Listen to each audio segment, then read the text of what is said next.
சீரியல்கள் மூலம் சின்னத்திரைக்குள் நுழைந்தவர்தான் நடிகை ரக்ஷிதா மகாலட்சுமி.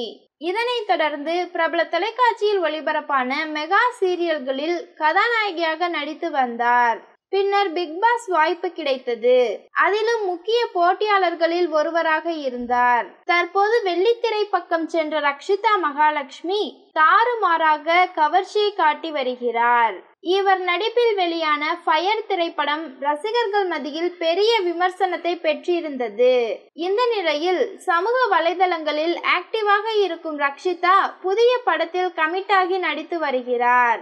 இதனைத் தொடர்ந்து நீச்சல் குளத்தில் குளித்துக்கொண்டு காணொளி எடுத்து சோசியல் மீடியாவில் பகிர்ந்துள்ளார். காணொளியை பார்த்த இணையவாசிகள் இதெல்லாம் சரியில்லை என முகம் சுளிக்கும் வகையில் கருத்துக்களை பகிர்ந்து வருகிறார்கள்.